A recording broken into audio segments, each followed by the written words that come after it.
from Team 5112, the Gongoliers, and today I'm here with Ms. Hagemann. So, what are your degrees and certifications?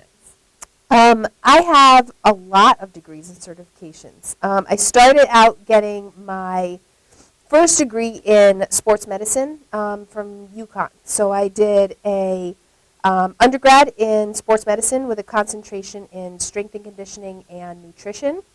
And then I went on to get multiple certifications with different types of medical, surgical assisting in that kind of area. And then I went back and did my master's in education. So, what sparked your interest in your career? Well, both of them were a little bit different. I initially wanted to do sports medicine and athletic training because I was an athlete for a long time. I never had any big injuries, but I liked the idea of doing something medical and helping people. So I originally went into being a surgical assistant because I was going to go to PA school. And then I decided that when we moved to North Carolina, I wanted to do education instead because I liked the idea of teaching kids about anatomy and still getting to do some of the athletic training on the side. So, in your whole journey, who inspired you the most? I would say probably sports medicine-wise, I would think my professors at UConn. I had phenomenal professors who loved teaching anatomy, sports medicine, everything to do with working with us through the entirety of figuring out what we wanted to do, whether it was athletic training or not. And I really like that aspect of education, I think. So, since you're a teacher, what is your general view or overview of your workday? Of my workday? As a teacher, a general day is getting here as early as I can, which is usually right before the bell, and then setting up my class, and then all I get to do all day is talk about anatomy.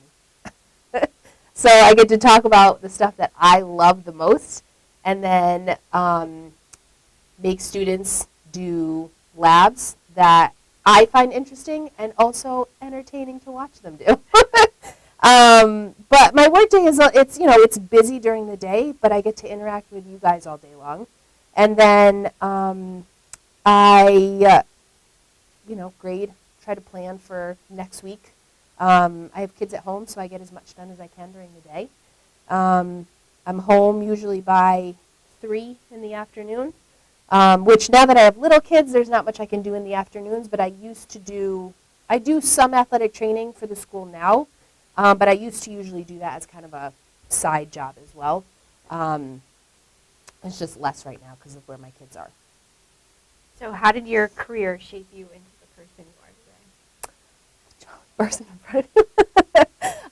I think that working with kids, working with athletes has been great because I like to motivate people, but I think because of that career, it really helped me see how much I like working and giving information and teaching kids stuff. Because if you can't tell, I'm a little ADD. So I say little, but it's actually a lot. But it's because of that and the way that I think helps me to instruct, I think, on smaller scale stuff when we're learning new language stuff in anatomy. And when we're learning like really difficult concepts, I can break it up a little bit because that's the way that my brain works. So I think that the career itself, both of them really just help me be, I think, able to give the information that I have to more people to help figure out what they want to do.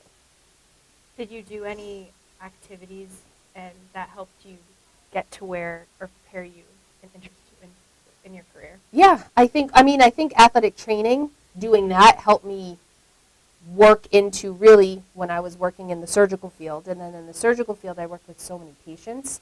And so much of my day was explaining about what was going to happen in surgery, what happened in surgery, how they're going to recover, dealing with patients in social situations and stuff like that, so that I have a good idea as to how to relate to people really well, which is nice when you're working with students Getting into athletic training, I think activities that helped was really just because I was an athlete and around sports all the time. It helps you to kind of understand the mental load that goes into being an athlete, to help understand why there's certain stresses with the stuff that they're doing. Outside of school, what are your hobbies? Oh, hobbies. My hobbies now probably involve mostly just playing with children. But we are big into hiking. We do, I paint actually a lot. We do like photography. I'm teaching them how to do some of that. And then science labs. I make them do that a lot. So that's about, there's not too many hobbies that I have any longer, unfortunately. What would you say to young girls who want to go into the STEM field as a career? I would definitely say to do it. I think that there are so many opportunities for girls, and it's not even about, as you can see with me, it's not about getting only to do one thing. You can change from my career where I was, which was so focused in athletic training and sports medicine, to still be able to transfer multiple times in what and kind of narrow down what it was that I liked. There's so many opportunities to do that. But I think one of the biggest things, and I notice this with students, especially female students, is that they're so afraid to make a mistake or choose something that they think they might fail at. And the whole process of science is failing.